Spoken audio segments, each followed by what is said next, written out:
యుద్ధం మళ్ళీ మొదటికి వచ్చింది. పేలులతో మరోసారి పశ్చిమాసియా దద్దరిల్లిపోతోంది. స్ట్రైట్ ఆఫ్ హార్ముజ్ దగ్గర మళ్ళీ ఒకరిపై ఒకరు పరస్పరంగా దాడి చేసుకుంటున్నారు. ఇరాన్లోని గురుక్ సిటీ కేష్మ్ ద్వీపం పైన అమెరికా దాడులు చేసింది. దాడిలో ఇరాన్ ఎయిర్ డిఫెన్స్ సిస్టమ్ పూర్తిగా ధ్వంసమైపోయింది. గ్రౌండ్ స్టేషన్ 2 అటాక్ డ్రోన్లు ధ్వంసమైపోయాయి. MQ-1 డ్రోన్ని కూల్చివేసిందనే కారణంతో ఇరాన్పై అమెరికా దాడి చేసింది. అయితే సిరిక్ ద్వీపంలోని టెలికాం టవర్స్ పైన కూడా అమెరికా దాడికి పాల్పడింది. దాడిని ఇరాన్ రెవల్యూషనరీ గార్డ్స్ కూడా ధృవీకరించారు. అమెరికా దాడికి ప్రతీకారంగా కువైట్లోని అమెరికా ఎయిర్ బేస్ పైన IRGC దాడి చేసింది అని చెప్పి ప్రకటించింది. సో వరుసగా దాడులు జరుగుతూనే ఉన్నాయి. కేష్మ్ అనేటువంటి ఐలాండ్ పైన ఇప్పుడు ఇరాన్ ప్రాంతానికి సంబంధించిన ఐలాండ్ పైన అమెరికా అటాక్ చేసింది. ఈ అటాక్ని తిప్పికొట్టడంలో భాగంగా పలు డ్రోన్లని అమెరికా పైన ఇరాన్ సంధిస్తోంది. అటు అమెరికా వైపు నుంచి కూడా MQ-1 అనేటువంటి డ్రోన్ కూల్ చేసిందనే కారణంతోనే ఇరాన్పై అమెరికా ఈ దాడికి పాల్పడింది. గ్రౌండ్ స్టేషన్ 2 అటాక్ డ్రోన్లను కూడా ధ్వంసం చేసింది. అయితే దాడిలో ఇరాన్ ఎయిర్ డిఫెన్స్ సిస్టమ్ కొంత ఇబ్బంది పడాల్సి వచ్చింది. ఇరాన్కి సంబంధించినటువంటి గురుక్ సిటీ అండ్ కేష్మ్ ఐలాండ్ ఇక్కడ ఈ అటాక్ జరుగుతూనే ఉన్నాయి. ఒక్కసారి మీకు ఆ విజువల్ చూపిస్తానటువంటి భయంకరమైనటువంటి దాడి జరుగుతుందనేది. I will continue again.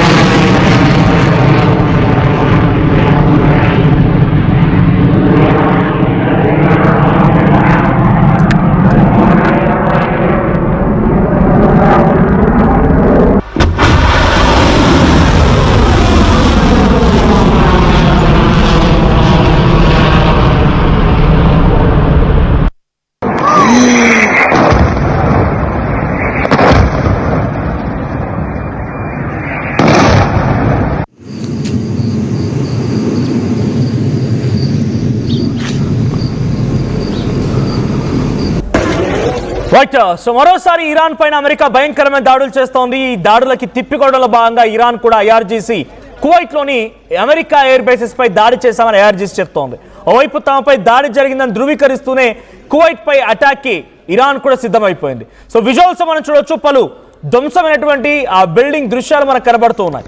So కొన్ని ప్రాంతాలపై అటాక్ చేసింది ఇరాన్లోని ప్రాంతం ఇది. ఇరాన్లో ఉన్నటువంటి కొన్ని ఎయిర్ బేసెస్ పైన, అక్కడ డ్రోన్ సిస్టమ్స్ పైన, కొన్ని ఐలాండ్స్ పైన అమెరికా భయంకరమైనటువంటి దాడికి పాల్పడింది. MQ-1 అనేటువంటి ఒక భయంకరమైన డ్రోన్ని ఇరాన్ పైన ప్రయోగించింది అమెరికా. అయితే దాన్ని ఇరాన్ తిప్పికొట్టిందట. ఇరాన్ ఎయిర్ డిఫెన్స్ సిస్టమ్ దాన్ని తిప్పికొట్టి నేల కొరిగించేసింది. అయితే దానికి ప్రతీకారంలో భాగంగా అమెరికా మరింతగా రెచ్చిపోయింది. ఆ రెచ్చిపోయేటువంటి క్రమంలో గురుక్ సిటీ అండ్ కేష్మ్ ఐలాండ్ పైన భయంకరమైన దాడి చేసింది. గ్రౌండ్ స్టేషన్స్ పైన 2 డ్రోన్లతో కూడా అటాక్ చేసి అక్కడ భయంకరమైనటువంటి సిచ్యువేషన్ క్రియేట్ చేసింది అమెరికా. స్ట్రైట్ ఆఫ్ హార్ముజ్లో కొంత ఇప్పుడిప్పుడే బయట పడబోతోందా అనేటువంటి ఆలోచన 1 వీక్ బ్యాక్ ఉండేది. కానీ ఇప్పుడు ఈ దాడులు మరింతగా భయానికి గురి చేస్తున్నాయి. స్ట్రైట్ ఆఫ్ హార్ముజ్ ఏమాత్రం కూడా అక్కడ నౌకలు రాకపోకలకి ఇప్పటికీ ఇంకా క్లియరెన్స్ దొరకలేదనేది మాత్రం అర్థమవుతోంది. సో స్ట్రైట్ ఆఫ్ హార్ముజ్ దగ్గర అటు ఇరాన్ చెప్తున్న మాట ఏంటంటే, మేము దానిపై కంట్రోల్ తీసుకుంటాము, మాకు టోల్ ఫీజు చెల్లించండి, మేము కంట్రోల్లోకి తీసుకుంటాము, మాకు టోల్ ఫీజు చెల్లించి మీరు మీ నౌకల్ని తీసుకెళ్ళొచ్చు అని ఇరాన్ చెప్తూ ఉంటే, టోల్ ఫీజు లేదు, ఏది లేదు, నీ కంట్రోల్ అవసరమే లేదు, ఫ్రీగా గతంలో ఉన్నటువంటి మాదిరిగానే మీరు క్లియరెన్స్ ఇవ్వాలి అని చెప్పి అమెరికా ఓ కండిషన్ పెట్టింది. అది కూడా యాక్సెప్టెన్స్కి సిద్ధంగా ఉన్నప్పటికీ ఇరాన్ యాక్సెప్టెన్స్ లేనటువంటి ఒకే ఒక్క మాట అంటే, అమెరికా పెట్టిన కండిషన్స్ దాదాపుగా ఇరాన్ తగ్గో కొంత భయపడో భయానికో భక్తికో యాక్సెప్ట్ చేస్తోంది. కానీ ఒకే ఒక కండిషన్ మాత్రం తిప్పికొడుతోంది ఇరాన్. అదొకటి ఏంటంటే, మీరు మా ఇంటర్నల్ ఇష్యూస్లో తలదూర్చకూడదు, మా ఇంటర్నల్ మ్యాటర్స్లో మేము మాత్రమే మాట్లాడతాం, who are you to talk, ఇది ఇరాన్ అడుగుతున్న మాట. మా ఇంటర్నల్గా ఏమైనా యుద్ధం జరిగిందనుకోండి, రియాల్స్ పడిపోయాయి, అంతర్గతంగా యుద్ధం ఉందని అంటున్నారు, ఏదో రకంగా మా దాంట్లో మేము సెటరేట్ చేసుకుంటాం, కానీ మీ ప్రమేయం మాకొద్దు. ఇది ఒక మెయిన్ కండిషన్ ఇరాన్ అమెరికాపై ఇంపోజ్ చేసింది. దీంతో పాటుగా ఇంకొక మెయిన్ కండిషన్ ఏంటంటే, మేము 20 lakh crore 20 లక్షల కోట్లు 20 లక్షల కోట్లు నష్టపోయాం మేము. మీరు వింటుంది నిజమే, 20 లక్షల కోట్లు. సో ఈ నష్టాన్ని మొత్తాన్ని కూడా మేము రిట్రైవ్ చేసుకోవాలి అంటే మాకు గల్ఫ్ కంట్రీస్ నుంచి అయినా మాకు సహాయం అందించండి, మీరైనా సహాయం చేయండి, లేదంటే మాకు ఫైనాన్షియల్ ఆస్పెక్ట్స్ ప్రకారంగా మాకు రూట్ చూపించండి. ఎందుకంటే మా దేశాన్ని మళ్ళీ మేము పునర్నిర్మించుకోవాలి, కాబట్టి మాకు అవకాశం కల్పించాలనేది ఇరాన్ అడుగుతున్నమాట. కానీ ఇవేం పట్టించుకోకుండా అమెరికా మేము చెప్పిందల్లా చేయాల్సిందే, మేము ఏది చెప్తే అది చేయాల్సిందే, మీరు మొత్తం మా కంట్రోల్లో ఉండాల్సిందని చెప్పి మళ్ళీ ఇరాన్పై అటాక్ చేయడం. మొదట బందర్ అబ్బాస్ ఈ 3-4 డేస్ నుంచి యుద్ధం ఏదైతే జరుగుతోందో ఆ యుద్ధానికి కారణం సౌత్ ఇరాన్ పైన అమెరికా అటాక్ చేయడం ఒకటైతే, బందర్ అబ్బాస్ అనేటువంటి ఓ పోర్ట్ పైన IRGC ఏర్పాటు చేసుకున్న ఆర్మీ క్యాంప్స్ పైన అమెరికా చేసిన అటాక్ ఈ యుద్ధాన్ని మరోసారిగా ఇప్పుడు అంటే ఈ రీసెంట్ డేస్లో యుద్ధాన్ని మరింత తీవ్రతరం చేసింది. ఆ తర్వాత నుంచి అమెరికా వార్షిప్ పైన ఇరాన్ అటాక్ చేయడం, అమెరికా వార్షిప్ పైన ఇరాన్ భయంకరమైనటువంటి డ్రోన్లతో దాడి చేయడం, ఖతార్, కువైట్, బనామా, బహ్రెయిన్ లాంటి ఈ ప్రాంతాల్లో, దుబాయ్ లాంటి ప్రాంతాల్లో కూడా కొన్ని డ్రోన్లు, మిసైళ్లతోని ఇరాన్ కొంత దాడి చేసే ప్రయత్నం చేయడం, ఆ రకంగా ధ్వంసం చేయడం, ఇవన్నీ కూడా ఎస్కలేట్ అవుతూ ఉన్నాయి. ఖతార్ వేదికగా చర్చలు జరుగుతూ ఉన్నాయి. ముందుగా ఈ 3-4 డేస్ ముందు మళ్ళీ యుద్ధం బందర్ అబ్బాస్ పోర్ట్ పైన దాడి జరక్క మునుపు అమెరికా ఇరాన్ మధ్య ఒక కండిషన్ ఉండేది. ఏంటి ఆ కండిషన్ అంటే, ఇరాన్ అమెరికా మధ్య ఇప్పటికి ఉన్న పలంగా యుద్ధం ఆగిపోవాలి, క్లోజ్ చేసుకుందాం, 60 డేస్ 60 రోజుల పాటుగా చర్చించుకుందాం. నీ కండిషన్స్ ఏంటి, నా కండిషన్స్ ఏంటి, నీ కండిషన్స్ యాక్సెప్టెన్స్ ఉన్నాయా లేవా, నా కండిషన్ నువ్వు యాక్సెప్ట్ చేస్తావా లేదా, ఈ రకంగా మనం 60 రోజుల పాటుగా చర్చలు జరుపుదాం. 60 రోజుల పాటుగా సుదీర్ఘమైన చర్చల తర్వాత దీనికి ఒక పర్మనెంట్ ఫుల్ స్టాప్ పెడదామనేది ఇరాన్ చెప్పిన మాట. కానీ ఇరాన్ అన్నట్టుగానే మరి అమెరికా అధ్యక్షుడు డొనాల్డ్ ట్రంప్ యాక్సెప్ట్ చేస్తున్నట్టు కూడా పోస్ట్ చేశారు ఆయన. కానీ అంతలోనే మళ్ళీ ఏం జరిగింది తెలియదు. కానీ United states of middle east అని చెప్పి ఇరాన్ మ్యాప్ మొత్తానికి కూడా అమెరికా జెండాలు గ్రాఫికల్ రిప్రజెంటేషన్ ద్వారా ఆ జెండాలు ఏర్పాటు చేసి డొనాల్డ్ ట్రంప్ తన ట్రూత్ సోషల్ మీడియాలో పోస్ట్ చేశారు.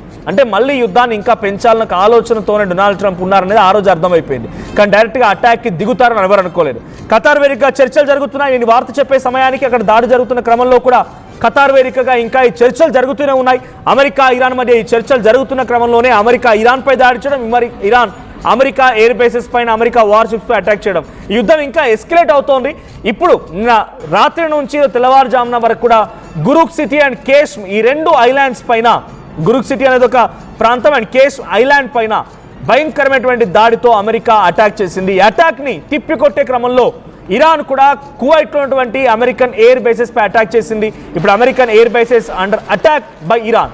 సో ఆ ఇరాన్ చేసిన అటాక్స్తో కారణంగా కొంత ధ్వంసం కూడా అవుతోంది అమెరికాకి. అమెరికా ఇప్పటికే ఫైనాన్షియల్గా లాస్ అవుతూ ఉన్నాం, ఫైనాన్షియల్గా మేము రిట్రైవ్ అవ్వాలి, సో దానికి మేము ఇష్టమైనట్టుగా దేశాల మీద ట్యాక్సులు వేస్తాం, ఇంటర్నల్గా కూడా కొన్ని కాన్ఫ్లిక్ట్స్ వస్తూ ఉన్నాయి, కాంగ్రెస్ యాక్సెప్ట్ చేయడం లేదు, మాకున్నటువంటి ఇక్కడ న్యాయస్థానాలు ఇబ్బంది పెడుతూ ఉన్నాయి, అమెరికన్ సిటిజన్స్ కూడా ఇబ్బంది పెడుతున్నారు, ఫైనాన్షియల్గా ఒక క్రైసిస్ ఏర్పడుతుందని చెప్తూనే ఇంకోవైపు అటాక్ చేస్తోంది. మేము తప్పైపోతున్నాం, మేము ఇబ్బంది పడుతున్నాం, మాకు అనేక రకాల ధ్వంసం అవుతుందని చెప్తూనే ఇంకోవైపు అటాక్ చేయడంతో అమెరికా అసలు వాళ్ళ ఎత్తుగడ ఏంటి, ఎజెండా ఏంటి అర్థం కాకుండా పోతోంది. ఒకసారి మళ్ళీ ఆ విజువల్ చూద్దాం, అమెరికా ఇరాన్పై ఎటువంటి అటాక్ చేసిందనేది. I will continue again.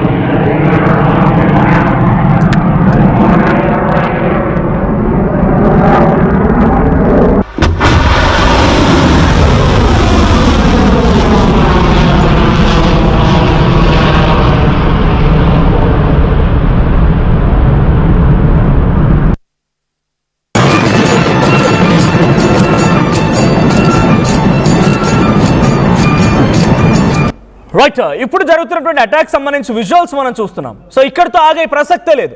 So ఇలా జరుగుతున్నప్పుడు స్ట్రైట్ ఆఫ్ హార్మూజ్ దగ్గర మన క్లియరెన్స్ దొరుకుద్దా? స్ట్రైట్ ఆఫ్ హార్మూజ్ దగ్గర ఆల్రెడీ సీ మైన్స్తో ఏర్పాటు చేసుకొని తమ నౌకలతో గస్తీ కాస్తోంది ఇరాన్. సో వాటన్నిటిని వదులుకోవాలి, మీరు వెంటనే విరమించుకోండి అని చెప్పి అమెరికా చెప్తోంది. ఓవైపు దాడి చేసి కొట్టి గాయపరిచి మళ్ళీ మీ చర్యలు ఉపక్రమించుకోండి అని చెప్పి ఇరాన్కి సజెస్ట్ ఇస్తున్నాడు డొనాల్డ్ ట్రంప్. ఆల్రెడీ అమెరికా ఇరాన్పై అటాక్ చేస్తోంది, ఇంకోవైపు స్ట్రైట్ ఆఫ్ హార్మూజ్ తన కంట్రోల్లో తీసుకుంటే కానీ మేము బతికి బట్టగట్టలేం, లేదనంటే మా పైన ఇంకా భయంకరమైన దాడి జరిగిద్ది, ఇదొక్కటి మమ్మల్ని రక్షిస్తోంది, ఇదో ఒక ఆయుధమై స్ట్రైట్ ఆఫ్ హార్మూజ్ అని చెప్పి ఇరాన్ భావిస్తున్న తరుణంలో అమెరికా అటాక్ చేసి మళ్ళీ స్ట్రైట్ ఆఫ్ హార్మూజ్ని క్లియరెన్స్ ఇవ్వమంటే ఇస్తుందా? గతంలో యుద్ధం కంటే ముందు సుమారుగా 200 నుంచి 250 నౌకలు ప్రయాణించేవంట ఆ స్ట్రైట్ ఆఫ్ హార్ముజ్ వెంట పర్ డే. కొన్ని లక్షల బ్యారెళ్ల కొద్దీ ఆయిల్ సరఫరా అవుతుండే. ఆ తర్వాత ఎప్పుడైతే ఈ యుద్ధం జరిగిందో, యుద్ధం కొంత సద్దుమణుగుతోంది, చర్చలు నడుస్తున్నాయన్న తరుణంలో ఒక 100, 110 అలా నౌకలు పాస్ ఆన్ అయ్యేవి. టోల్ కట్టేవి ఉన్నాయి, ఫ్రీగా ప్యాసేజ్ అయినవి ఉన్నాయి, వాళ్ళ రకంగా ఉన్నాయి. బట్ రీసెంట్గా ఈ మళ్ళీ 3-4 డేస్ నుంచి కేవలం పర్ డే 4-5, ఎప్పుడు మళ్ళీ తీవ్రమైన యుద్ధం జరిగింది చూసారా, అలీ ఖామెనీ అంతమొందించినప్పుడు ఎటువంటి సిచ్యువేషన్ ఉండేదో అదే దాదాపుగా మళ్ళీ సిచ్యువేషన్ రిపీట్ అయింది. 4-5 నౌకలు మాత్రమే వస్తున్నాయి. మొన్న ఎగ్జాక్ట్గా సాటర్డే రోజున భారత్కి రావాల్సిన 13 నౌకలు స్ట్రైట్ ఆఫ్ హార్ముజ్ దగ్గర ఇరుక్కుపోయాయి. వాళ్ళు ఏమంటున్నారు, మేము క్లియరెన్స్ ఇస్తాం, భారత్ నౌకలకు ఎటువంటి భయం అవసరం లేదు, మేము క్లియరెన్స్ ఇస్తాం, కానీ బట్ ఆన్ వన్ కండిషన్, మీరు టైం తీసుకోవాల్సిందే, వెయిట్ చేయాల్సిందే. ఇవన్నీ క్లియరెన్స్ తీసుకున్న తర్వాతనే మిమ్మల్ని మేము ఫ్రీగా అలో చేస్తాం, ఇది ఇరాన్ చెప్తున్నమాట. సో ఈ రకంగా స్ట్రైట్ ఆఫ్ హార్ముజ్ మళ్ళీ దిగ్బంధానికి గురైంది. అమెరికా యొక్క యాక్షన్స్తో ఇరాన్ రియాక్ట్ అవుతూ స్ట్రైట్ ఆఫ్ హార్ముజ్ని మళ్ళీ కట్టడి చేస్తోంది. ఇప్పుడు ఇరాన్ మరోసారి చాలా భారీ దాడిని చవిచూడాల్సి వచ్చింది. గురుక్ సిటీ దగ్గర పేల్చినటువంటి ఆ బిల్డింగ్ సంబంధించిన విజువల్ మనం చూస్తున్నాం. ఇక్కడ కొన్ని మిసైల్స్ అండ్ డ్రోన్స్ పడ్డాయి. ఆ ప్రాంతం అంతా హైటెన్షన్ ఉంది. ఆ విజువల్స్ మనం చూడొచ్చు. ఆ బిల్డింగ్ మొత్తం కూడా కొంత దెబ్బతినింది. ఆ తర్వాత కేష్మ్ అనేటువంటి ఐలాండ్ పైన కూడా అటాక్ జరిగింది. అక్కడ కూడా భయంకరమైనటువంటి అమెరికా దాడులతో ఒక భయాందోళన వాతావరణం క్రియేట్ చేసింది. ఆందోళనకరమైనటువంటి సిచ్యువేషన్లకు ఉంది.